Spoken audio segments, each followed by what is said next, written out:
Doctor, mucho, qué gusto verlo, ¿sí? Y pues, nos encontramos aquí. Le dejo a usted para que pueda presentarlo. Muchísimas gracias. Mi querido Felipe, háblenme de tú, díganme Raúl, por favor. Sí, quiero antes que nada agradecerle al padre Johnny. Yo no estaría aquí si el padre Johnny no estuviera arreándome y diciéndome, ven, ven, vamos a hacerlo. Ahí está, mi querido padre. ¿Cómo titulo yo la plática? ¿Verdad? Madhu Abraham, Salvatore Sindoni y Hagia Sofía Tisedesa, que traducido del árabe, el latín y el griego es la cuna del padre de Abraham, la síndone del Salvador y Santa Sofía de Edesa. ¿De acuerdo? Y lo titulo así. Bueno, antes de hablar de eso, quiero dedicar esta participación a dos grandes sindonólogos. Primero, a nuestra queridísima María de los Ángeles Chávez González, todos ustedes la recuerdan. No pongo su fecha de nacimiento porque ustedes y yo, todos los que somos creyentes, estamos convencidos de que somos eternos. Entonces, la voy a volver a ver. Y si yo pongo ahí la fecha, es capaz que me echa bronca porque ya saben ustedes que las mujeres y sus edades, entonces no sabemos cuándo nació, así lo dejo, pero nos dejó por un ratito en el año 2012 y nuestro queridísimo Adolfo León Orozco Torres, ¿verdad? Presidente del centro.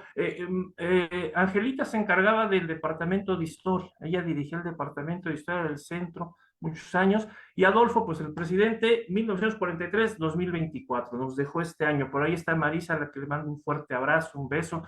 Y ahora sí, dedicándoles a ellos, miren, ¿por qué les dedico a ellos la presentación, habiendo tantos indonolos tan importantes en México, tantos que han muerto, porque ellos en particular tuvieron mucho que ver con que a mí me interesara estudiar la cuestión de la sábana santa.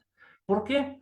Yo, Adolfo, por allá por los años, a finales del siglo XX, 1999 por ahí, por algún motivo vi algún documental de la televisión. Ya ven que Adolfo salía en History Channel y en el Discovery y todas esas cosas. Y entonces yo vi y dije, ah, caray, ¿cómo que la sábana santa? ¿Cómo que Adolfo? Y en algún lado vi que él estaba dando alguna explicación.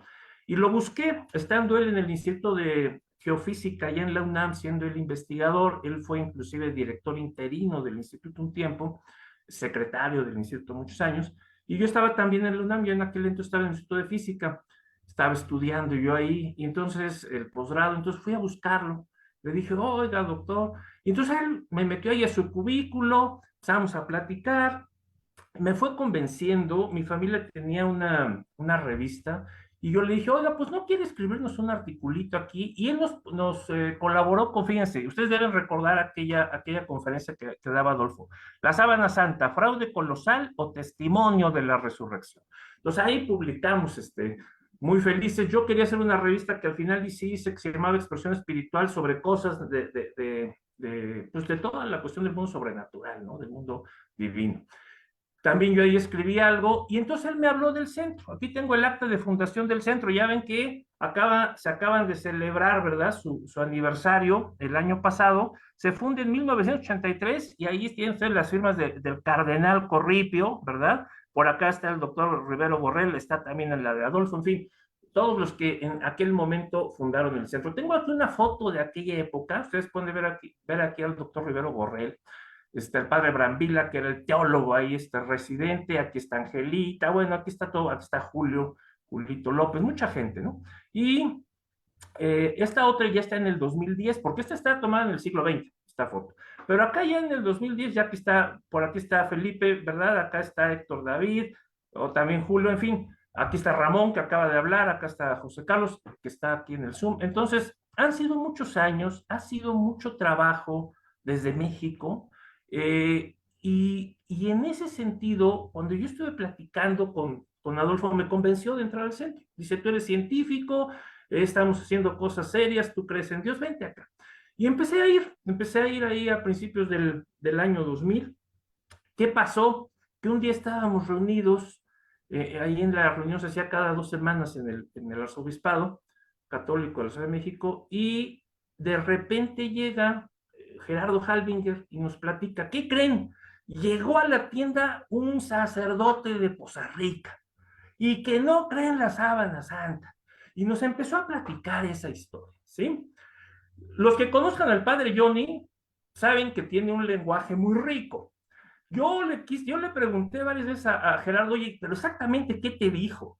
Y ya ven que Gerardo es tan serio, mide tanto sus palabras, que nunca sabremos exactamente qué le dijo el padre Johnny, pero yo me imagino cómo le ha de haber dicho que no creía en la sábana, ¿verdad? Ya ahí está el padre Johnny, a ver si nos cuenta qué exactamente le dijo al Gerardo y cómo.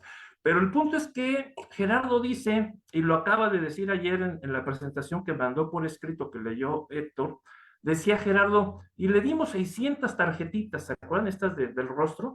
Gratis, bueno, esa es la mejor inversión que yo creo que Gerardo, y miren, fíjense lo que estoy diciendo, Gerardo ha hecho infinidad de cosas, ¿no? Ha puesto la sábana en la catedral, en la basílica, en no sé cuántas iglesias, pero esas 600 tarjetitas y haberle hablado al padre Johnny de la sábana, yo creo que ha sido la mejor inversión de su vida. Dice Mateo, nuestro Señor dice en Mateo 6, 20 y 21, haceos tesoros en el cielo, donde ni la polilla ni el orín corrompen, y donde los ladrones no minan ni hurtan, porque donde esté vuestro tesoro, ahí estará también vuestro corazón. Entonces, les estoy presentando aquí a dos millonarios. Ahora que resucitemos, ahora que regresemos a la vida, van a ver a la verdadera vida eterna, van a ver ustedes que ellos dos son millonarios, ¿eh? Fácilmente nos van a ganar a todos los demás en recursos. Y que háganse sus amigos, péguense a ellos, todavía tienen chance. Puede que eso recomienda Jesús, háganse buenos amigos para la vida eterna. Entonces, nos cuenta Gerardo, lo que ha hecho el padre Johnny es extraordinario. Ya lo decía ayer, Gerardo se preguntaba en esa presentación, ¿qué tan importante será de verdad la Poza Rica, la ciudad que más ha hecho en el mundo para la sábana? Sí, sin duda, en esta época. Por supuesto, si hablamos de Constantinopla, bueno, pues allá se hicieron muchas cosas. Si hablamos de Edesa, pues deben haberse hecho muchas cosas. Pero en el siglo XXI, porque el padre Johnny llega en el siglo XXI. Entonces, en el siglo XXI no tengo duda que la ciudad, que la parroquia, que la gente que más ha hecho por difundir la sábana a nivel popular en el mundo tiene que ser el padre Johnny Poza Rica. Ya nomás están haciendo todos estos congresos, porque nosotros hicimos el primero ya en el 2002, pero ya en el 2004 ya dijo, se va a hacer en Poza Rica, y desde entonces se ha hecho hasta ahora, aunque ahora sea por internet. En aquella primera reunión, decía ayer Gerardo, nos llevaba en autobuses de lujo, aunque luego dice como que bajó un poquito la clase. Aquí vamos, se fijan, aquí está José Carlos, aquí está Adolfo, aquí está Mima, acá está el doctor Jackson, acá está Rebeca, en fin, ahí vamos todos, pero acá atrás está Gerardo. Así estaba, vean ustedes aquí la iglesia, vean ustedes aquí el rostro ahí, tamaño gigante, la recepción, todo el pueblo verá la salvación. Ese ha sido el objetivo del padre Johnny, demostrarle al mundo que la salvación es real, que Cristo resucitó. Acá tenemos las fotos adentro, ¿verdad? Qué bonito estaba. No he ido ya hace muchos años, no sé cómo está la iglesia, pero debe estar similar, aunque no sé. Algunas otras fotos de aquel encuentro. Entonces, el padre Johnny, quiero aprovechar para agradecerle. Ah, mire, ahí se voltea para que veamos. Bueno, ahí estamos viendo cómo está acá. Fíjense qué bonito ahí, nos lo está poniendo en el Zoom. Muy bonito, padre, fíjense qué hermosa es la iglesia. En fin, el punto es que quiero agradecerle al padre Johnny y a Gerardo todo este esfuerzo que están haciendo, que siguen haciendo todavía a su edad, para que la gente escuche estas cosas. Sin él, yo no estaría aquí ahorita, yo estoy seguro que ninguno de nosotros estaríamos aquí hablando como estamos hablando. Tres cosas que quiero leer. Por favor, voy a solicitar a ver si alguien en el Zoom puede ayudarme leyendo la Biblia cuando lo necesite. Si alguien se apunta para leer algunos versículos, diga yo, porque ahorita que llegue voy a necesitar que alguien me ayude leyendo. La cuna del patriarca Van. Te quiero hablar de tres cosas hoy. En los congresos anteriores he hablado de muchas cosas que ahorita ya no tengo interés, pero no tiempo, ¿no? Hemos hablado de cómo la carta de Judas parece que está señalando ahí en el mismo lenguaje, en el griego y de manera críptica, que está la sábana que existe. ¿Se acuerdan que estudiamos lo de las marcas? Hemos hablado mucho de la famosa ketaná, de cómo la ketaná, que es el término semítico para la síndone, siempre está asociada a la muerte injusta y por sufrimiento. Hemos hablado también de toda esta tradición escrita en el arameo de Siriaco, de Roene, de Edesa. Hemos hablado de muchas cosas, pero hoy quiero hablar de otras cosas que para mí me parecen fundamentales y un tema muy, muy en particular. Quiero hablar de la fidelidad de Dios, de cómo Dios se acuerda de cada uno de nosotros. De eso se trata. La cuna del patriarca Abraham. Quiero empezar diciendo que existe la localidad de Gobekli Tepe. Gobekli Tepe es el templo más antiguo de la humanidad. Fue descubierto por Klaus Schmidt, que ya murió en el 2014. El arqueólogo Klaus Schmidt alemán lo descubre en 1994. Lo empieza a excavar en 1995. Tengo aquí fotos de la excavación como está el día de hoy, ahí la ven. ¿Qué es esto? Bueno, cuando se analiza con detalle la estructura, resulta que la parte más antigua, que todavía no se acaba de excavar, fue levantada alrededor de, fíjense, alrededor del año 15,000 antes de Cristo. Hace 17,000 años que eso se construyó. Vean ustedes lo que hay, un montón de piedras, de monolitos grabados, que el día de hoy muchísima gente considera, muchos de los estudios consideran, es el primer templo de la humanidad. No hemos encontrado un lugar para adorar lo sobrenatural más antiguo que este. Y la parte más nueva es cuando muy tardía, del año 7500 antes de Cristo, ¿ok? Entonces, esto es impresionante, no solo por la antigüedad, sino porque ahí tenemos todas estas piedritas levantadas, grabadas, con quién sabe qué significa, de animales como con cara de seres humanos, en fin, que es mínimo 6,000 años más antiguo que Stonehenge, ¿sí? Ahora, ¿por qué lo menciono? Bueno, porque se encuentra aquí, justo en esta región del mundo, lo que hoy es Turquía. Ahí está Gobekli Tepe, que en turco quiere decir la colina, como la colinita panzuda o panzona, una posibilidad de ombligo, ¿no? Y aquí vamos a ver que vivió nuestro querido Abraham. A 14 kilómetros de la ciudad que vamos a llamar la Ur de Abraham, está levantado este más antiguo templo a lo divino. ¿De hecho?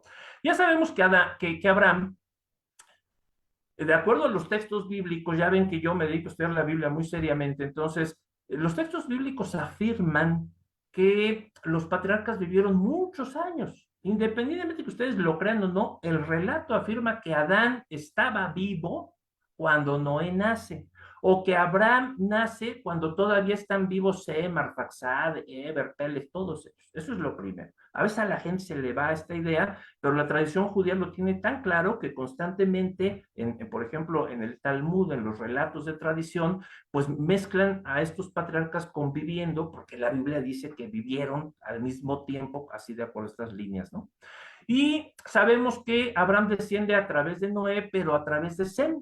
Sem tiene a sus hijos Arfaxad, Salah, Eber, por eso les decimos hebreos. Yo sé que hay muchas formas de explicaciones que se han dado, pero a mí me parece que la más probable es que son hebreos porque son descendientes de Eber, por eso son hebreos, ¿sí? Los hebreos a través de Abraham. Abraham es un descendiente de Eber, que es un descendiente de Sem, que es un descendiente de Noé en la Biblia. ¿Quién podría leer conmigo, por favor, Génesis 18, 17 al 19? Les dejo aquí esas otras escrituras de la Biblia, hablan de cómo Dios llama a Abraham originalmente, pero no las quiero leer. Sal de tu tierra y de tu parentela, la tierra que yo te voy a... ¿Cuál es? Perdón, otra vez, la primera. Génesis 18, 17 al 19. ¿Por qué? Génesis 18. 17 al 19. ¿Por qué? ¿Por qué no voy a leer las otras? Por razones de tiempo. Para que nos dé tiempo, léanlas ustedes en su casa con calmita, pero quiero centrarme en Génesis 18. ¿Quién me va a hacer el favor de apoyar leyendo? ¿Quién Yo lo leo, yo lo leo. ¿Quién es? Estoy buscándola. Ivonne. Ivonne, muchas gracias, Ivonne. Esperamos. Es Génesis 18, 17 a 19. Interrúmpeme cuando lo tengas. Aprovecha. Ya lo tengo yo. Venga, venga. Ok. ¿Sí Entonces lo puedo lean leer yo? ustedes. Y ya, perfecto. Venga. Entonces el Señor pensó, debo decirle a Abraham lo que voy a hacer. Va, ya que él va a ser el padre de una nación grande y fuerte, le he prometido bendecir por medio de él a todas las naciones del mundo. Palabra de Dios. 17 a 19, ahí acaba el 19. ¿Sí? Muy bien. Dice Dios, Dios está No, pensando. perdón, no. Yo he escogido para que mande a sus hijos descendientes a obedecer mis enseñanzas y que hagan todo lo bueno y lo correcto para que se cumpla todo lo que he prometido. Y ahí sí termino. Gracias, Para que palabra de se Dios. cumpla. Muchas gracias. ¿Quién leyó el nombre? ¿Quién leyó? Lourdes Aguilar. Lulu, muchas gracias. Entonces, fíjese qué interesante. Para que se cumpla todo lo que yo he de prometer. He prometido, pero he de prometer. El hebreo está redactado de tal forma que implica que ya lo prometió, pero que va a seguir prometiendo, ¿ok? Porque hay diversas formas de escribir en hebreo. Entonces, fíjense qué interesante. La razón por la cual Dios escoge a Abraham de entre todos los seres humanos, según Génesis 18 en el texto de la Biblia en hebreo, es porque Abraham va a ser fiel, porque Abraham le va a ordenar a su descendencia que hagan lo que Dios dice, para que Dios pueda cumplir sus promesas. Eso dice Génesis 18 en ese pedacito. Y entonces uno dice, caray, entonces lo escogió porque Abraham iba a ser fiel con Dios. Por eso es su amigo. En la escritura a ningún otro ser humano se le llama amigo de Dios, solo a Abraham. Porque de un amigo, lo que ustedes esperan es justo eso, que sea leal, que sea fiel con ustedes, ¿ok? ¿Por qué lo digo? Bueno, la vida de Abraham es compleja, no lo vayan a copiar porque en nuestra época vivimos diferente, pero Taré, su papá, tiene varias mujeres, no sé cuántas, ¿no? Ya ven que era muy común en aquella época entre los patriarcas tener más de una esposa, y yo sé que Taré tuvo una mujer de la cual nace Abraham, pero tuvo otra de la cual nace Sara. Muchos dicen, no era su esposa, Sara no era su hermana, era su prima, pero el hebreo ahí deja eso de forma que yo pueda entenderlo como prima o como hermana. Entonces vamos a dejarlo así. Pero cuando se casa Abraham y Sarai, nace Isaac, e Isaac se va a casar con Rebeca, que es la hija de Betuel, que es el hijo de Nacor, que es hermano de Abraham. Y luego, cuando Jacob nace de la unión de Rebeca y de Isaac, Jacob se casa con Lía, que es la hija de Labán, que es el hijo de Betuel, que Betuel es también el hijo de Nacor, que es el hermano de Abraham. ¿Se fijan? Y es bien interesante porque este Betuel se casó con Milca, que es la hija de Arán, que es otro hermano de Abraham. Entonces todo está en familia, como en aquel mundo, en aquella época, en esa cultura, así ocurrió. Y Abraham tiene 3 esposas, Agar, Sara y Ketura. De Agar tiene Ismael, ahí está la escritura donde nos lo cuenta, de Sara tiene Isaac, y de Ketura tiene a Simbram, a Joxán, a Medán, a Madián, a Isbac y a Súa. Todos estos 8 hijos son hijos de Abraham. ¿De hecho? Ahora, algo muy interesante. Después, esos hijos nos va a interesar solo uno, Isaac. Isaac es el que nos llama la atención en la Biblia. Isaac tiene 2 hijos que son los nietos de Abraham, Esaú y Jacob. Y los bisnietos de Abraham son las 12 tribus de Israel. Rubén, Simeón, Leví, Judá, todos ellos, ¿de acuerdo? Entonces, todo sigue estando en familia. Esta es la línea familiar de Abraham. Por su fortuna, los métodos científicos contemporáneos nos permiten calcular cuándo vivió Abraham. ¿Cómo le hacemos? Bueno, tengo aquí en la pantalla a Michael Hammer, del Laboratorio de Sistemática Molecular y Evolución de la Universidad de Arizona. Tengo a Karl Skorecki, del Instituto de Investigación Rappaport, de allá del Technion de Israel, del Instituto de Tecnología de Israel, y muchas otras personas que han colaborado con ellos, a Sarah Selig, Rach Blaser, Bruce Rappaport, Robert Bradman, Neil Bradmon, este muchacho Barton y Moniz Ismailovic de distintas instituciones. A ellos se les ocurrió una idea bien interesante. A Hammer primero. Desde 1997 ellos están publicando artículos, ellos y muchos otros investigadores, pero ellos empezaron para calcular con el DNA cuándo se separaron las líneas que dieron origen a todos los descendientes de aquel Abraham que dice la Biblia. ¿Cómo se hace eso? Tengo una célula, tengo mitocondrias y tengo el núcleo de la célula, ahí hay DNA, ahí están los genes. El DNA ya saben ustedes que son moléculas, son 4 bases 4 radicales químicos, ¿verdad? La guanina, la adenina, la citosina, aquí lo tengo, que se pegan así como en doble hélice, simplemente por fuerzas químicas. Y esta tirita de radicales químicos, de moléculas, se enreda alrededor de proteínas. A eso le llamamos un nucleosoma. Y los podemos sacar unas fotografías, miren estas micrografías tan bonitas, estos son los nucleosomas, y esta tirita es el DNA, ¿lo ven? Luego, esos nucleosomas se enredan, se van pegando entre sí y forman lo que llamamos cromosomas. Aquí hay una foto, un cariotipo de unos cromosomas. Ahí está el DNA con proteínas, donde está la información que dice quiénes somos. Y ya saben ustedes que las niñas tienen, todos los seres humanos tenemos 23 pares de cromosomas, pero las niñas tienen el XX y nosotros tenemos el XY, los niños, ¿no? Esa es la gran diferencia. Entonces, ¿cuál era la pregunta que se les ocurre hacer a ellos?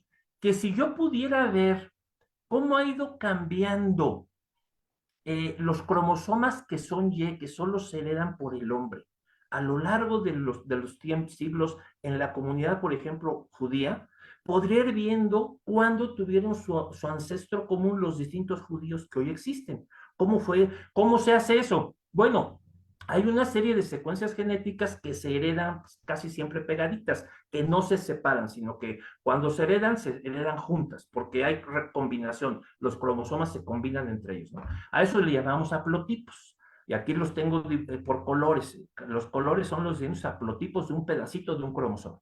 Si tienen dudas, ahí luego me escriben o lo platicamos. Y entonces, si yo comparo los cromosomas Y de todos los judíos que hoy se apellidan Cohen, que se supone que son descendientes de Aarón, el hermano de Moisés, con los cromosomas de todos los otros israelitas que vendrían de las otras tribus, y los comparo entre los sefaraditas que vivieron allá en lo que hoy es España, y los ashkenaz que vivieron allá en lo que es Alemania, y todo el otro mundo, todo eso se ha hecho. Y entonces vamos viendo más o menos cómo fueron variando esa herencia de esos haplotipos, y puedo fechar con mucho cuidado que el ancestro común de todos esos, esto se hace en biología, en la evolución, la teoría evolutiva, cuando está uno estudiando la evolución biológica, se hace para animales, para muchos tipos de seres vivos y vegetales.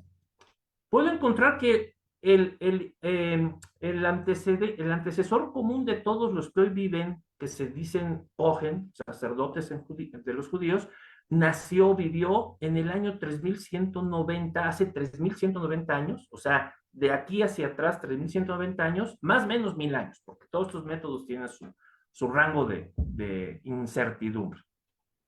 Quiere decir que Aarón habría tenido que vivir por ahí del año 1200 antes de Cristo, que coincide bastante bien con lo que creemos que fue el Éxodo. ¿Sí? El fechado tradición del Éxodo está por ahí y también estos números pegan por ahí. Y cuando lo hago para Abraham, cuando comparo los cromosomas Y de los hombres que están en Hungría, en Rumanía, en Turquía, en Etiopía, en el Yemen, todos los que se dicen descendientes de judíos según ellos, encuentro que su antecesor común más antiguo está en el año hace 4200 años. Entonces, Abraham debería haber vivido, según estos relojes moleculares, por ahí del año 2200 antes de Cristo. Nada más se los dejo ahí como comentario, ¿sí? ¿Por qué? Porque hace más o menos esos años lo llamó Abraham desde Ur de los caldeos, dice la Biblia, ¿no? El problema es que si ustedes abren sus mapas de la Biblia, la Ur de Abraham no está acá arriba, no está donde realmente sí está, y ahorita se los voy a mostrar, sino que normalmente las Biblias dicen que Abraham salió de la Ur de acá abajo, ¿sí? Ahora, este es un problema y el culpable es este señor, Charles Leonard Gully. No sé si lo vean, véanlo bien, porque él es un arqueólogo inglés. Sir, por sus contribuciones a la arqueología, obtuvo el término de nobleza, es un caballero inglés, Sir Charles Leonard Gully, que en 1927 descubre la Ur de acá abajo, lo que llamamos, hoy la gente llama la Ur de Abraham, y en 1936 publica su primer libro donde relaciona claramente que esta ciudad tiene que ser la de Abraham. ¿Por qué? Porque encontré una piedra, de hecho encontró varias, que dice Ur, Y como la Biblia dice que Abraham venía de Ur, pues este es Ur. El problema de Gulli es que no era muy diestro en idiomas semíticos. Si hubiera sido más diestro, miren, véanlo por favor un segundo. ¿A poco no parece un James Bond? Realmente parece James Bond porque James Bond también se inspira en él, porque él fue, además de arqueólogo, al mismo tiempo era espía británico. Trabajó como espía de los británicos, ¿ok? Entonces por eso ahí lo ven muy, posando muy interesante. Entonces, el punto es que él se equivoca porque en semítico, en acadio, en babilonio, en arameo, ur, ar, ir, solo quiere decir ciudad. Las piedras que él encuentra, lo que dicen ahí es ciudad, nada más, no dice otra cosa. Pero él está viviendo una época en donde quiere demostrar que todos los relatos de la Biblia son reales, porque están surgiendo todos estudios de alta crítica que están diciendo que todo es mito y que la Biblia es cuento y que nada es cierto. Y entonces él, para contrarrestar eso, dice, tan es cierto que aquí está la ciudad, ¿no? Aquí hay una foto de la Ur. Esta es la Ur que él desentierra. ¿La ven? Es hermosa. Quiero que se fijen en estos ladrillos. ¿Ven que están pegados aquí? ¿Quién quiere leer conmigo Génesis 11 del 1 al 4? Ahora viene Génesis 11 del 1 al 4. ¿Quién lo lee? Yo lo leo. Génesis 11. Soy Ivonne. Del 1. Permíteme, ¿eh? O si alguien lo tiene ya, pues ya. No hay prisa, con calma, vamos, vamos. 11 del 1 al 4. 4. Dice así, la Torre de Babel. El mundo entero hablaba la misma lengua con las mismas palabras. Al emigrar de Oriente, encontraron una llanura en el país de Senar, y se establecieron allí. Y se dijeron unos a otros, vamos a preparar ladrillos y a coserlos, empleando ladrillos en vez de piedras y alquitrán en vez de cemento. ¿Hasta ahí?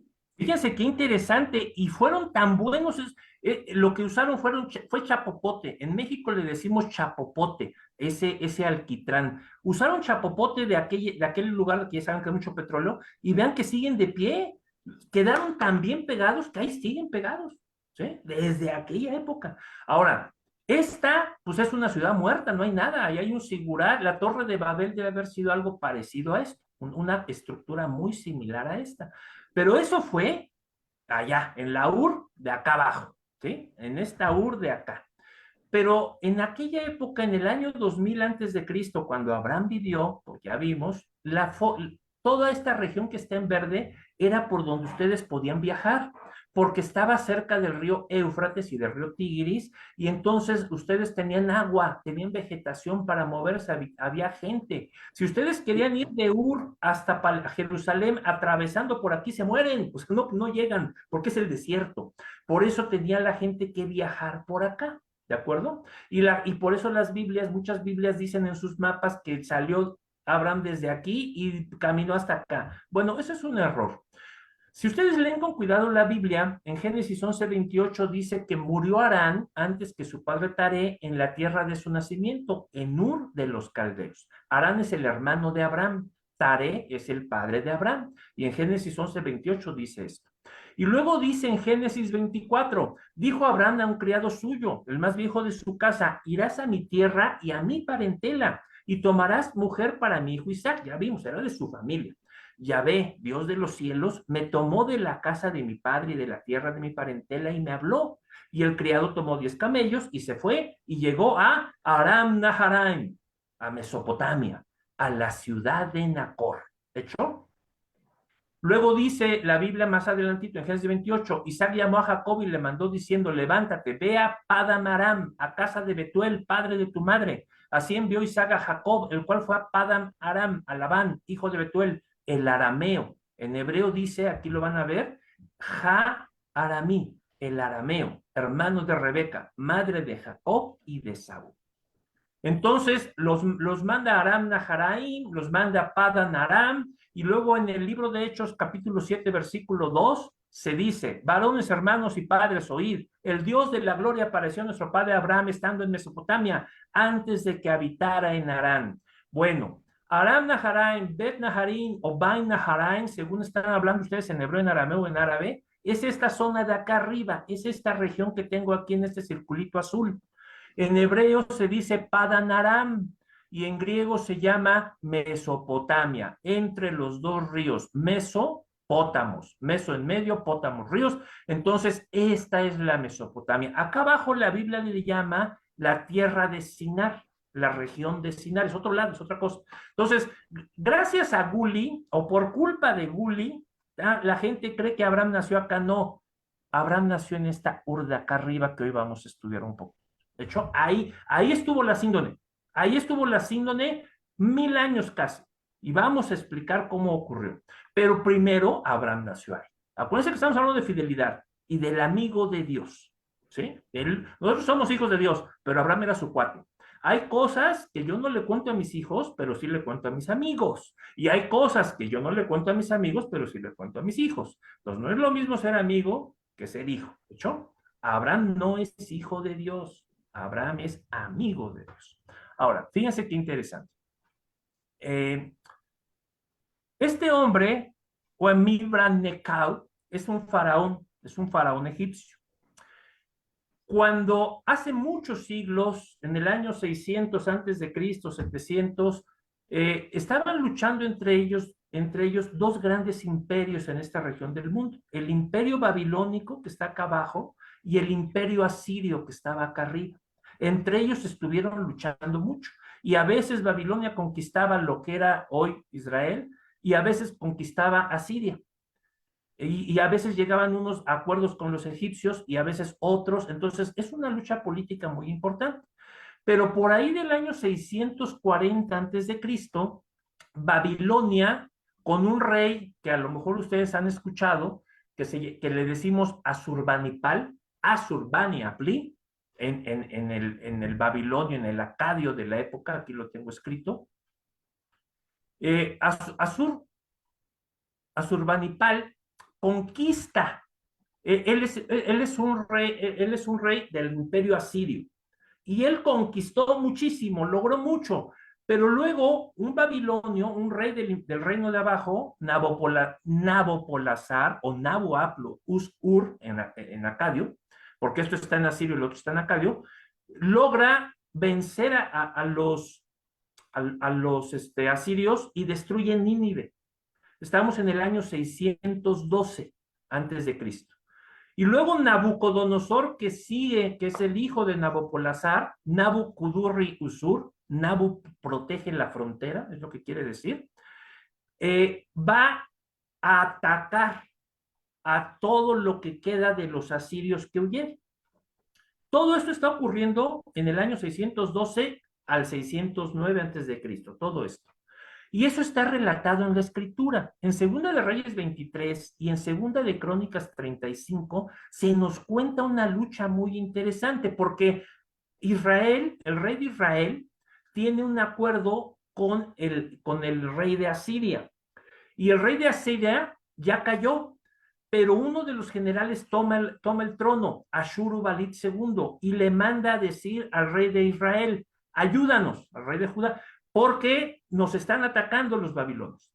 Y entonces sale Josías, el rey Josías de Judá, para ayudar a los asirios, estorbando que los egipcios vayan a apoyar, vayan a ayudar.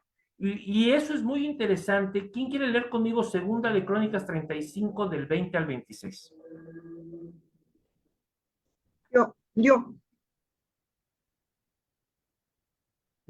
Yo leo. Venga. Sí, 35 del 20 al 26. ¿Dónde está?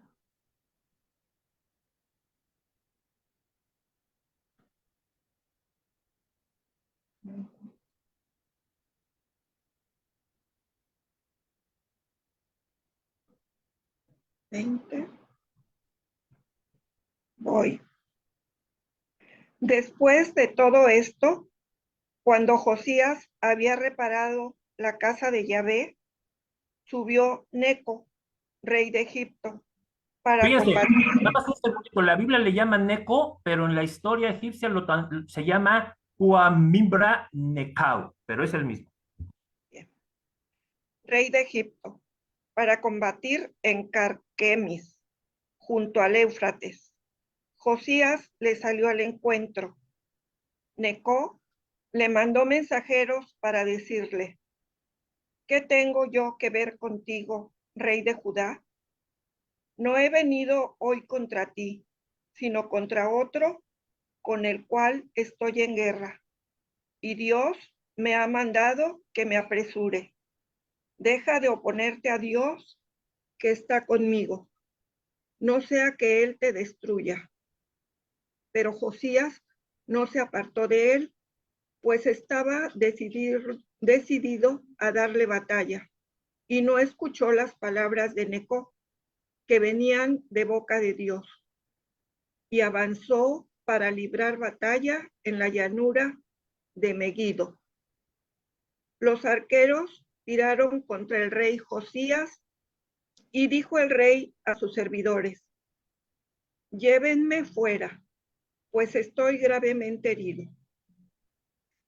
Sus servidores lo sacaron del carro y, pasándolo a otro carro que tenía, lo llevaron a Jerusalén, donde murió.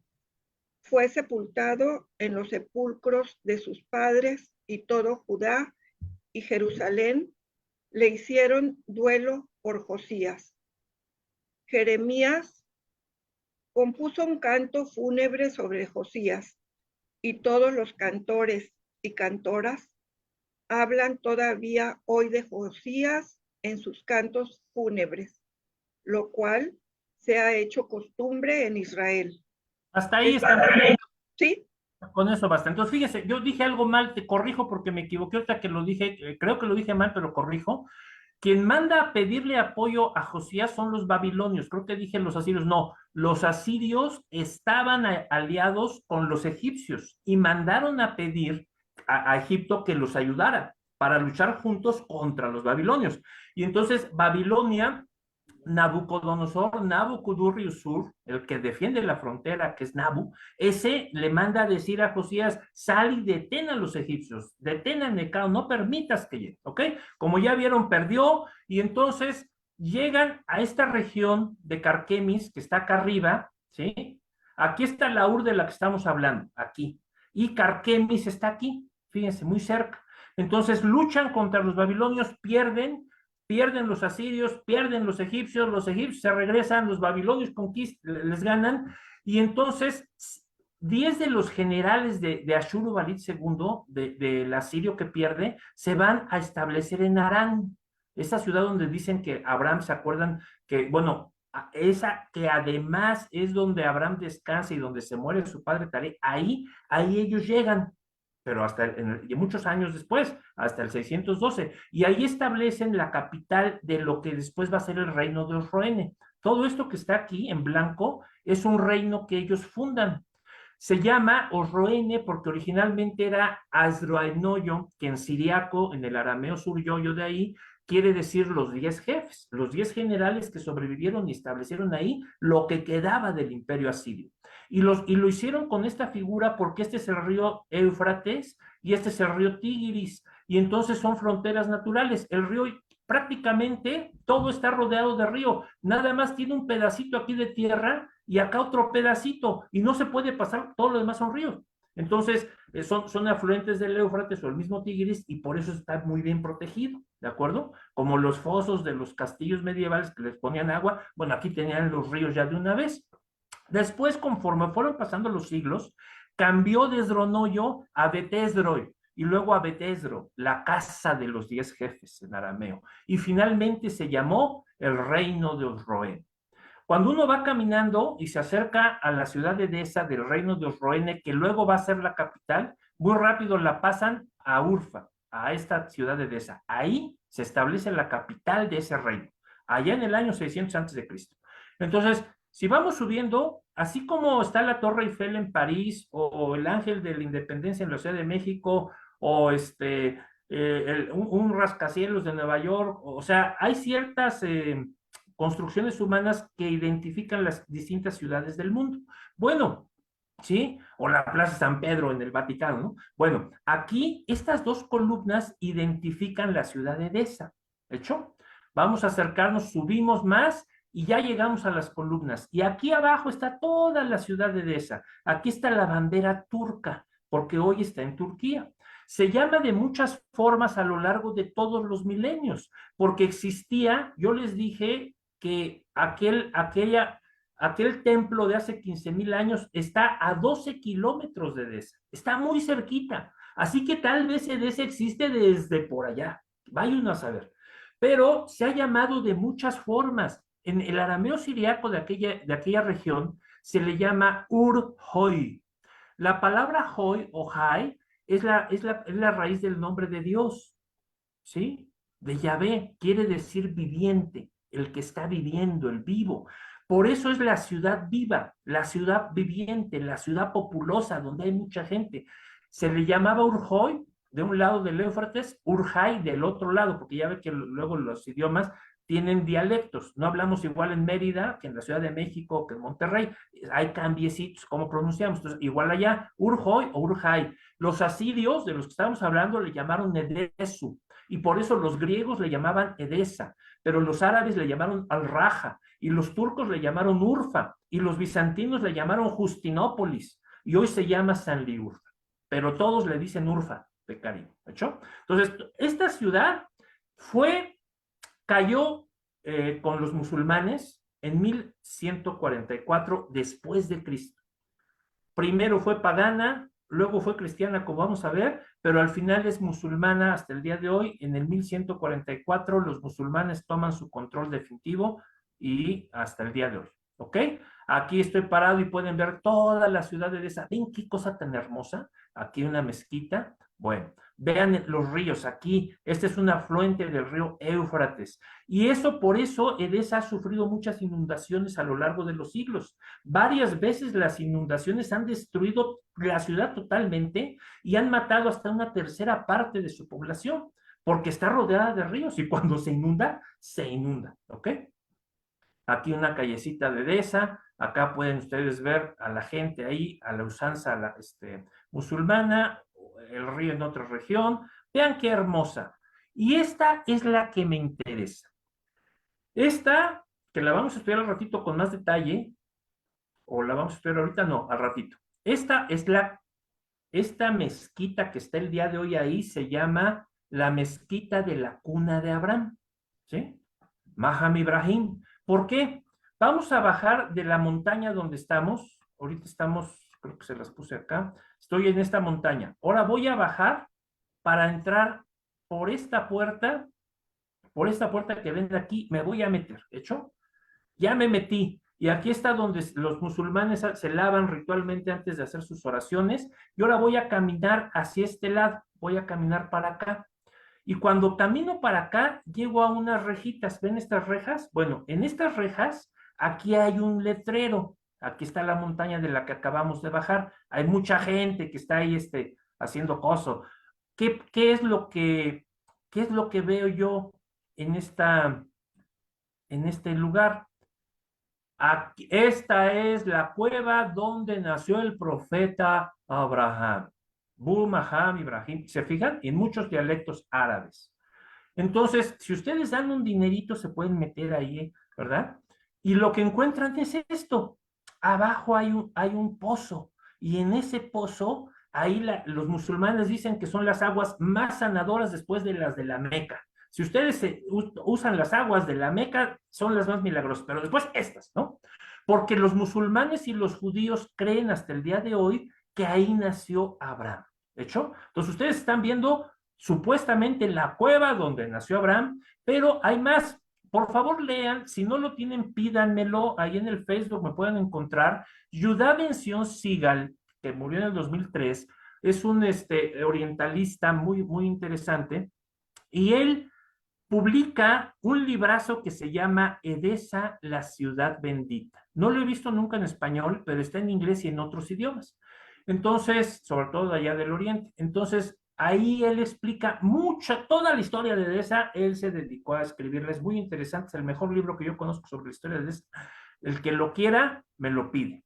Ahora, hasta ahí llegué yo. Ahora voy a hablar de la síndrome del Salvador. Aquí nació Abraham según la tradición judía, la tradición musulmana y el estudio serio de la historia. Si ustedes quieren creer que nació allá abajo donde decía Gulli, allá ustedes, pero no les recomiendo que crean eso porque Gulli no sabía semíticos. La síndrome del Salvador. En estas columnas de Deza están grabadas, fíjense ustedes, si se acercan, vean que están escritas, aquí alcanzan a verlo, ¿ven? Bueno, en estas columnas están grabados todos los reyes de Deza, desde el año 132 hacia el 244 después de Cristo, desde el 132 antes de Cristo hasta el 134 después, hasta el 244 después de Cristo. Y el que me interesa es un rey llamado Abgar V, Abgar V Kama Barmanu, porque este rey reinó dos veces. Reinó justo cuando nace nuestro Señor, entre el año 4 antes de Cristo y el año 7 después de Cristo, y reinó otra vez, porque después reina su hermano, y cuando se muere su hermano, él vuelve a reinar, cuando Cristo es crucificado, entre el año 13 y el año 50 después de Cristo. Eso es impresionante. Es un rey que está viviendo, que está reinando justo cuando Cristo nace y cuando Cristo muere y resucita. Eso es lo primero que deben saber. Lo segundo que deben saber, y lo hemos dicho aquí en el centro muchas veces, es que hay suficiente información de que este rey le mandó una carta a Jesús. No sé si ustedes sepan de eso, pero todo el cristianismo oriental sabe que este rey le mandó una carta a Jesús y creen eso, porque está en sus historias. No en sus historias de fantasía, sino en sus historias oficiales de distintos reinos. Ahí está la carta. Esta carta que está ahí resumida, la escriben en maderitas, por ejemplo, en la época, en el siglo IV después de Cristo, las iglesias, yo sé que una casa es cristiana hoy si tiene, por ejemplo, una cruz, ¿no? Si alguien tiene ahí su cruz, pues dice, pues este es cristiano. Bueno, pero en aquella época sabían que eran cristianos si ustedes ponían la carta del rey Abgar ahí en su puerta por dentro. Ustedes la colgaban ahí y entonces la gente cuando hacemos excavaciones arqueológicas y se encuentra una, uno dice, ah, mira, esta casa era cristiana porque ahí está la carta de Abgar. De hecho, como la cruz de ahora. Ahora, ¿qué dice esa carta y por qué se la manda? ¿Quién quiere leer ustedes, por favor, esa carta? Esta carta la voy a sacar de varias fuentes. Hay una fuente que me interesa mucho. Uno de los padres de la iglesia, el primer historiador de la iglesia después de Lucas, es Eusebio de Cesarea. Eusebio de Cesarea, obispo de la ciudad de Cesarea, escribe su historia eclesiástica en el siglo IV. Por ahí del año 298 hasta el 311 estuvo escribiéndola. Y en esa historia, él dice que cuando oyó la historia de que había una carta de Jesús, se fue hasta Edesa, buscó en los archivos reales y encontró copias de esas cartas que estaban en los archivos oficiales, pero estaban en siriaco, en arameo, y él las copió y las tradujo al griego y las añade a su historia eclesiástica. Lean, por favor, la historia eclesiástica de Eusebio. La Vago, muchos otros editoriales la publican. Lean, ¿de hecho? Entonces, esas cartas que él traduce, yo se las puse aquí para que ustedes las lean. ¿Quién me hace el favor de leer lo que está en pantalla? Yo leo si quieres, Ivonne. Venga, Ivonne. Dice, Abgaro, bueno, eso no lo voy a leer. No, desde el principio, desde arriba. ¿Desde arriba copia de una carta escrita? No. Eso me... Bueno, copia de una carta escrita por Abgaro a Jesús, enviada a Jerusalén mediante el primer ministro Ananías. Abgaro, etcétera.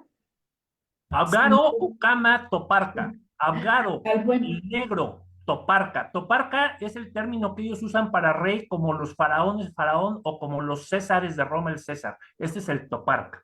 muy bien. Al buen sanador Jesús, que apareció en la región de Jerusalén. Saludos.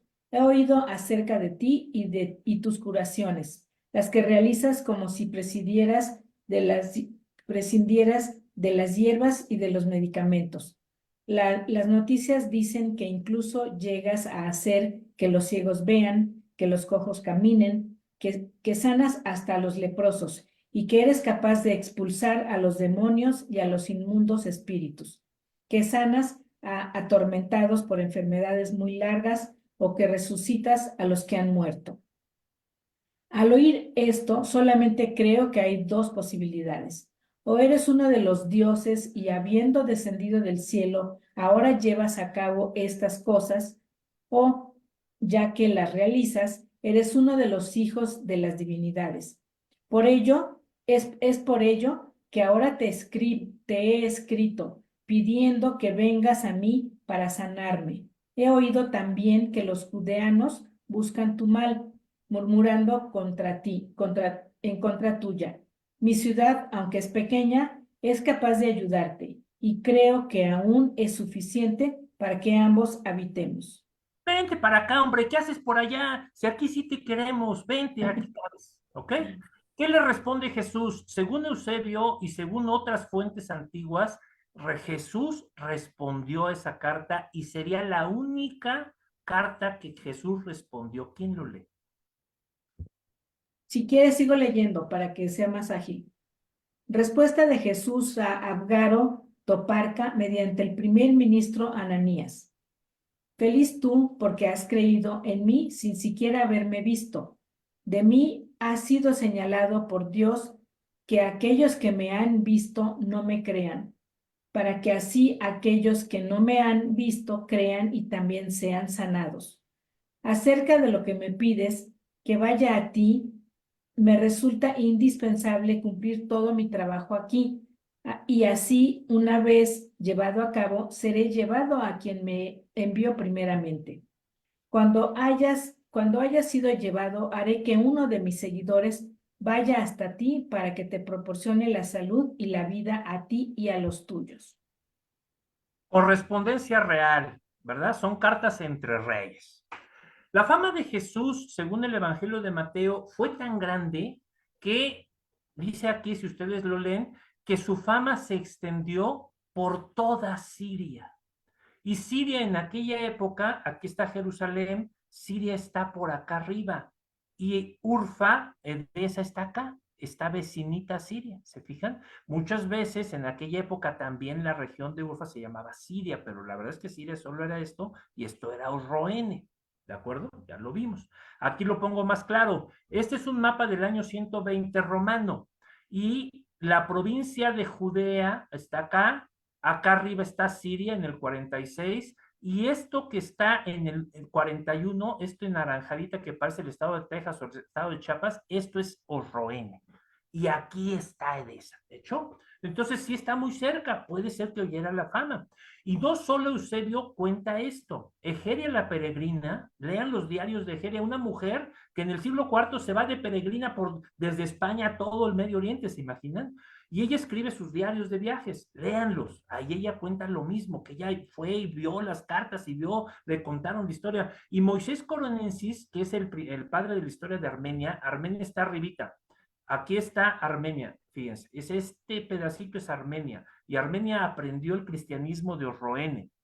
Si ustedes leen las enciclopedias como la británica, les va a decir que Armenia fue el primer reino cristiano, no les crean, el primer reino cristiano fue Osroene, porque no hacen bien su trabajo.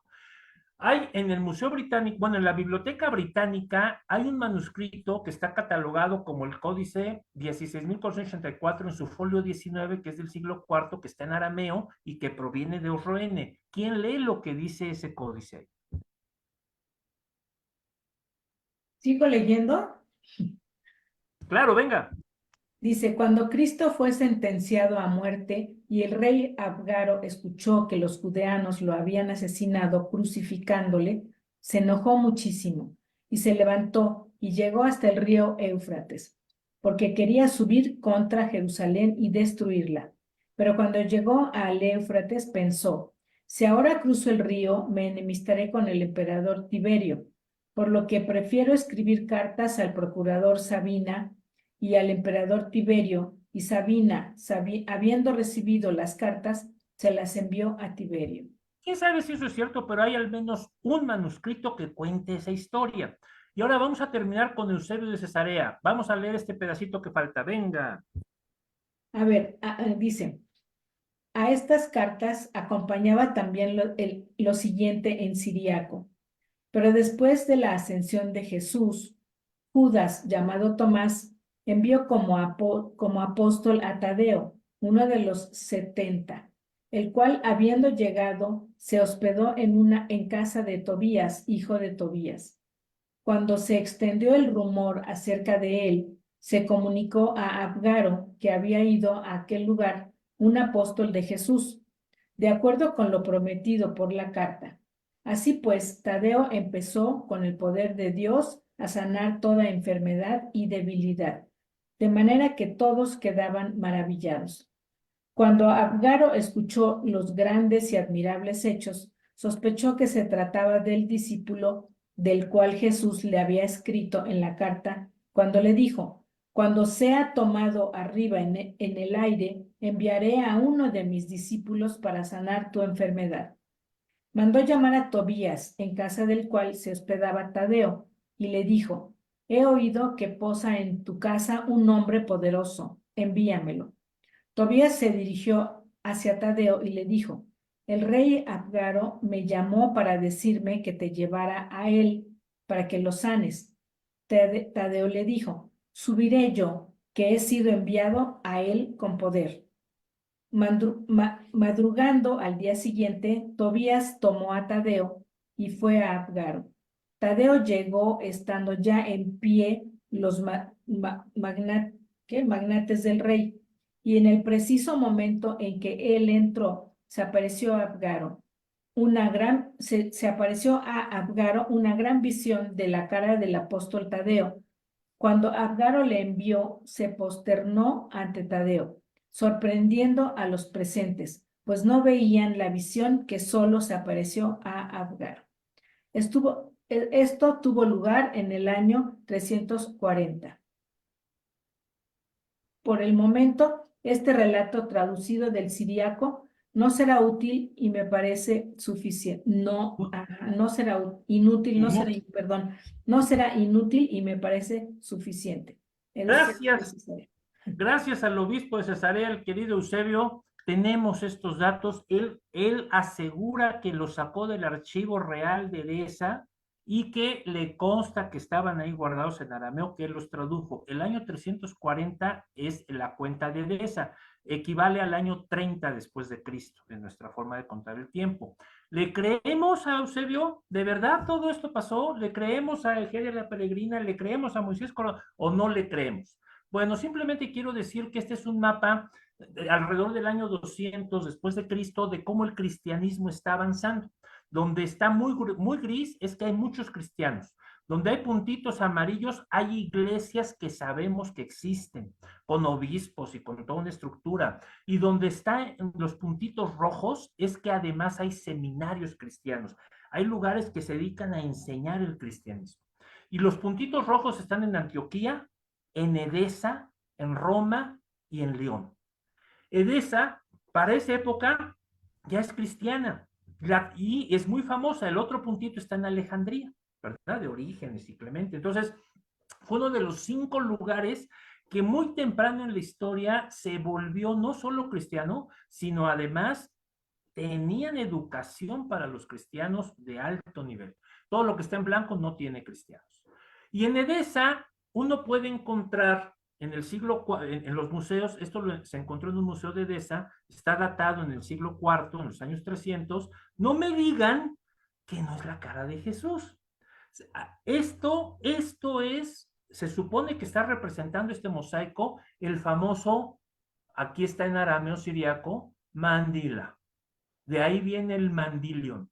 De ahí viene también otro término que deben haber escuchado ustedes en la sinología, ¿sí? Que decimos que es la queramión o el queramión, ¿sí? La cerámica. O también se le llama agiropoietos, la imagen no hecha por mano humana. O el mandilion, como decía hace rato Ramón, que es literalmente en español tenemos una muy buena traducción, el mandil, ¿verdad? El mandil, el mandilito que te pones para lavar los trastes. Bueno, eso está ahí. En el siglo IV se encuentra este mosaico. Muchos dicen, no, la imagen de Jesús que tenemos es imperial, es de los gringos. No, no es cierto. Pues vayan ustedes al siglo IV. Ahí está, hecho. Y vamos ahora a la tercera parte. Ahorita lo que acabo de explicarles es esto de la sábana santa. ¿Por qué? No quiero entrar más porque seguro ya lo han visto mucho, alguien les habrá hablado, y si no, pues nomás se los cuento muy rápido. Cuando llega Tadeo, se supone que Tadeo lo que le mostró a Abgar fue la sábana santa y que iría doblada y que ve la cara, esta cara que se le aparece a Tadeo, muchos otros dicen que no es que fuera la cara de Tadeo, sino que vio la cara de Jesús en el mandil. Toda esa historia que seguro ya han oído y si no, ahí estudian, hay mucho trabajo sobre eso. Nada más digo que se supone que la sábana habría sido llevada ahí, ¿ok? Y que a partir de ese momento quedó en Edesa, cuando es curado Abgar. Y ahora vamos a entrar a la tercera parte de la charla, tengo muy buen tiempo, Santa Sofía Edesena. Yo tengo aquí, no sabemos exactamente cómo era Abgar V, pero lo que sí sabemos es que Abgar VIII, en el año 178 después de Cristo, es cristiano. Tan es cristiano que en su corona tiene una cruz, ¿la ven? Esta cruz cristiana que parece que antes los reyes anteriores más bien tenían como una estrellita, como el sol, una estrella, pero él le pone una cruz. ¿Ok? Tenemos muchísima literatura en siriaco. Tenemos, como ustedes pueden suponer, en una ciudad tan antigua, formalmente miles y miles de manuscritos en arameo siriaco, muchos de ellos en muchos museos y bibliotecas de Occidente. Y es la única literatura del mundo en donde todo documento que existe tiene algo que ver con el cristianismo. ¿Es cristiano o está asociado al cristianismo? Todos, no hay uno que no lo sea. ¿Qué habría pasado? Pues cuentan todos estos documentos de los que no me voy a detener mucho, como la crónica de Sena, el crónico de Decenum del siglo VI, es decir, por ahí del año 550 más o menos, 525, 540, 560 por ahí, cuenta que Abgar V, este Abgar curado por el discípulo de Jesús, construye una iglesia. Entre el año 30 y el año 50 construye una iglesita, la iglesia roja, ¿sí? Así luego le llaman. Y esa iglesia permanece hasta el año 201, cuando bajo Abgar VIII se inunda, este que está aquí en la moneda, con él, hay una inundación muy grande de la ciudad y la iglesia queda arruinada, se inundó completamente. En el año 313, el 17º obispo Cuno reconstruye esa iglesia que entonces se llama la Iglesia Vieja y la acaba de reparar el siguiente obispo, el número 18, Shad. ¿Ok? Todo esto según esta fuente de Sena, pero hay otras, pero ahorita estoy siguiendo el crónico de Sena. En el año 327 y 28, el obispo número 19, Italojo, le añade más a estructuras, cuartos, no sé, cosas ahí que añade. En el año 525, bajo el obispo Asclep, o también le llaman Asclepios en griego, se inunda de nuevo, ¿ok? Eso lo cuenta Procopius en su obra que se llama Edificaciones. Y por ahí del año 540, Amazonios, el obispo número 38, reconstruye esa iglesia. Eso nos lo cuenta Miguel el Sirio y Gregorio Barebreo en sus crónicas, ¿de acuerdo?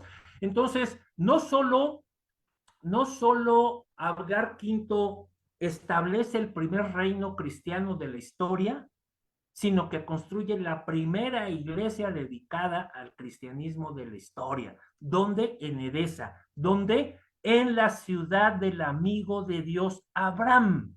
Fíjense qué interesante. No es en cualquier lugar. ¿De dónde saca Dios a Abraham? De ahí. Dicen que ahí vivió, que ahí nació, bueno, lo saca de esa región. ¿Y dónde se va la sábana santa? ¿Y dónde se construye, dónde se establece el primer reino cristiano? En Edesa. ¿Ustedes creen que es casualidad? ¿Ustedes creen que fue así nada más porque sí? Luego, estoy siguiendo la obra de Andrew Palmer, el himno de inauguración de Santa Sofía en Edesa.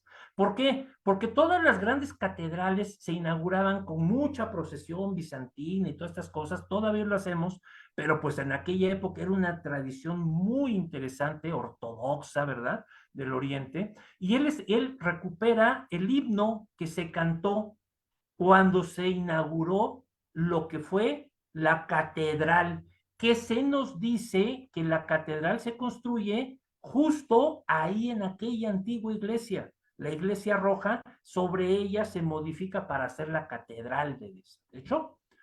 Y a partir de estos himnos, Palmer, bueno, no Palmer, ¿quién lo hace? Este muchacho, Lynn Rodley reconstruye cómo debe haber sido. Aquí hay dibujitos de acuerdo a lo que ese himno dice, de cómo ha de haber estado la estructura de esa iglesia de Santa Sofía de Edesa, la catedral de Edesa. ¿Por qué? Pues porque fue destruida. O sea, la catedral de Edesa fue destruida cuando llegan los musulmanes en el año de 1141. ¿Ok? Entonces, en 1144, aquí, donde hoy está esta mezquita, estaba la catedral de Santa Sofía de Edesa, es destruida, y esta mezquita se construye entre los años 1170 y 1174 por este líder, por este gobernante musulmán, Nur ad-Din Abu al-Qasim Mahmud ibn Ahmad ad-Din Sangi, ¿ok? A él la construye y se le ha llamado de muchas formas. Mevlid Halil Kami, Mevlid il Halil más de Gracia y Dardi Kami, o traducido, la mezquita de la cuna del amigo de Dios. Si entramos a lo que hoy es esa mezquita, aquí está, así se ve por dentro.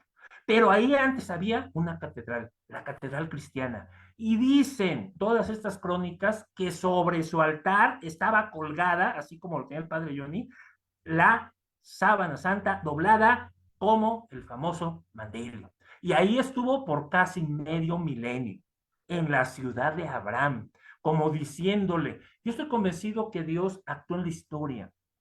Es decir, la historia, aunque la gente que es incrédula, atea, agnóstica, no lo tenga claro, todo lo que estamos haciendo aquí está, si ustedes quieren, supervisado, visto, colaboramos con este mundo sobrenatural, ahí están los ángeles, estamos haciendo un trabajo histórico aquí en la tierra y allá en el cielo, y hay una relación entre los dos mundos, entre los dos planos. Y fíjense qué hermosa relación, fíjense qué bella historia. Dios le cumplió a Abraham.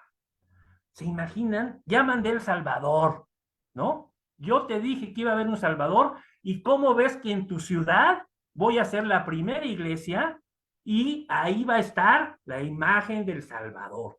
Quizá, y yo me atrevería a decir, pero esto es locura mía, que a lo mejor la iglesia, aquella que hizo Abraham, se construyó en lo que alguna vez fue la casa de Abraham. ¿Por qué no? Dios es capaz de hacer eso, ¿no? ¿Quién lee conmigo para terminar Mateo 12, 38 al 42? 5 minutos. Yo estoy buscando, a ver qué, perdón, Mateo.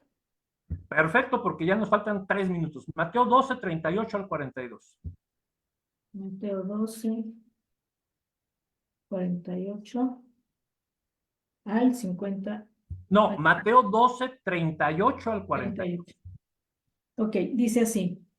Entonces, en respuesta, algunos de los letrados y fariseos le dijeron, Maestro, queremos ver una señal tuya personal. Él les contestó, una gente perversa e idólatra y exigiendo señales, pues señal no le daré, no se le dará excepto la señal de Jonás profeta, porque si 3 días y 3 noches estuvo Jonás en el vientre del monstruo, también 3 días y 3 noches estará este hombre en el seno de la tierra. Y los habitantes de Nínive se alzarán al carearse con esta clase de gente y la condenarán, pues ellos se enmendaron con la predicación de Jonás, y hay más que Jonás aquí. ¿Hasta cuál, perdón? Hasta la que sí. La reina del sur se pondrá en pie para carearse con esta clase de gente y la condenará, pues ella vino desde los confines de la tierra para escuchar el saber de Salomón, y hay más que Salomón aquí. Y cuando al espíritu inmundo lo echan de un hombre, va atravesando lugares resecos. Hasta ahí, era hasta el 42, perfecto. Entonces, Gracias. fíjense qué interesante. Dice aquí que la generación, y a veces uno quiere traducir esta palabra de generación como nada más estos que están viviendo ahorita, pero en la Biblia, digamos, los biblistas, los que nos dedicamos a estudiar las escrituras en sus idiomas originales, sabemos que esta geneo, sobre todo cuando se repite o se usa con otros términos temporales, quiere decir por mucho tiempo. Entonces, tal vez esta geneo no es solo para los que estaban vivos en la época de Jesús, sino para la humanidad hasta un momento en el futuro, ¿sí? Eso podría ser. Y si fuera así, el enorme problema que los que estudiamos mucho la Biblia tenemos, y en general muchos creyentes tienen, es que la Biblia no habla de la sábana santa marcada. Claro que ahí está Nicodemo y ahí está José de Arimatea y está así, ahí hay una sábana, ¿no? Pero, ¿dónde está que diga que quedó marcada? Por eso, cuando nosotros encontramos que Jesús dice que se les va a dar una semeion, esta semeion en griego quiere decir una marca física, algo que queda marcado. Traduce un término, porque Jesús no hablaba griego, Jesús está hablando en arameo, y en arameo el término es ot, o en hebreo es el término ot, que es una marca, por ejemplo, en mi campo, si yo tengo un terreno, pongo una marca para decir hasta aquí llega mi terreno. Eso es una marca, es algo visible. Esta palabra implica que tiene que haber algo visible que la gente vea. Muchos dicen, claro, es la tumba vacía. Bueno, a lo mejor toda esa generación pudo haber visto la tumba vacía, pero para que esto se cumpla literalmente, para otras generaciones, si hablamos del guineo como mucho tiempo, entonces tenía que haber algo visible que estas generaciones idólatra y todo esto que dice pagana viera. Por eso yo creo que la sábana está en la escritura, como muchas veces he dicho aquí en los congresos, pero está cifrada, no se dice claramente, ¿verdad? El que lea que entienda. Ya terminé. Todas las preguntas, comentarios, lo que quieran, voy a dejar de compartir porque con esto hemos acabado. Ahí donde está el más antiguo templo de la humanidad, a 12 kilómetros, estuvo la sábana de nuestro Señor durante medio milenio. Escuchamos.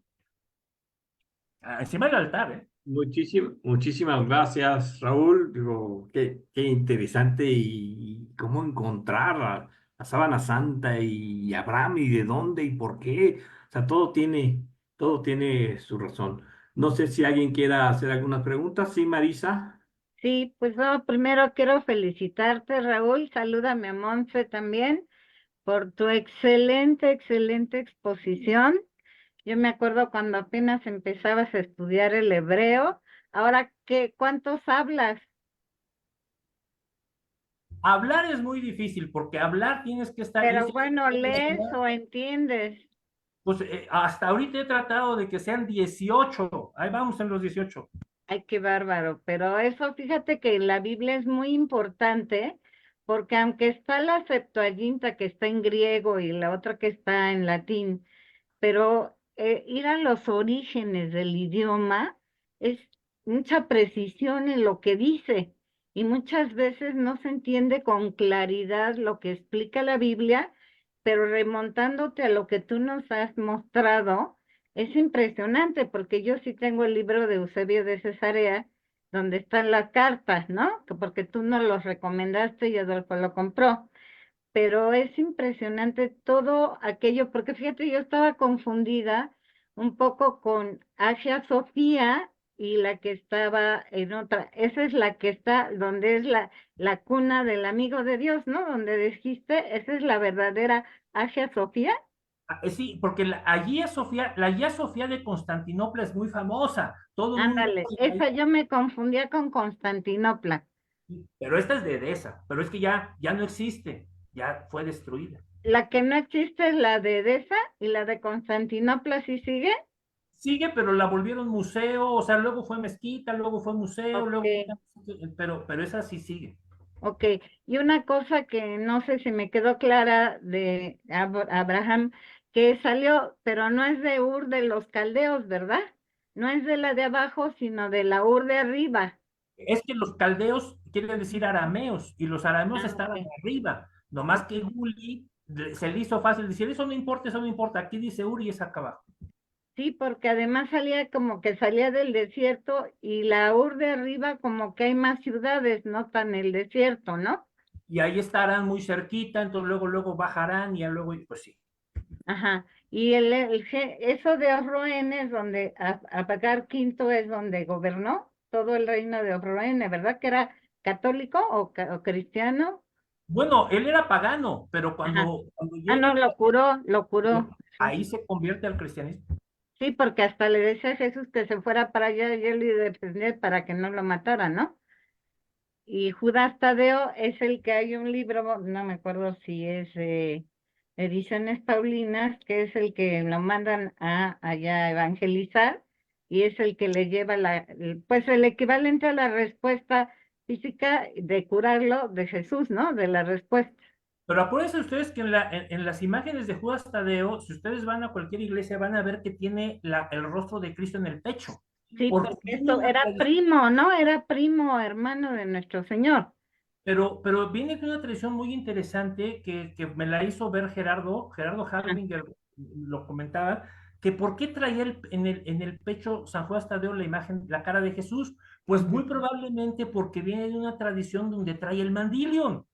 O sea, Ajá, la cara sí. de Jesús. Porque él lo llevó para allá, ¿no? Pero ya se nos olvidó, ya nadie recuerda eso y seguimos haciendo las imágenes igual, pero no se acuerdan de eso. Entonces es más por el que llevaba el mandilion que por ser primo de nuestro Señor. Porque acuérdate que en hebreo no hay que parientes, que primo, que tío, sino son hermanos, se dicen hermanos que tienen algún parentesco, ¿no? La verdad es que para las iglesias del Oriente, para la iglesia siria, para la Caldea, para todas esas, Tadeo es muy importante. O sea, la figura de Tadeo es como decir San Pedro acá. Y O sea, Tadeo es el bueno, ¿no? Más que porque era Judas Tadeo, que decir el bueno, ¿no? sí, pero entonces para ellos es muy importante porque es un verdadero apóstol que funda la iglesia allá. Pues la verdad, de veras, te felicito de corazón.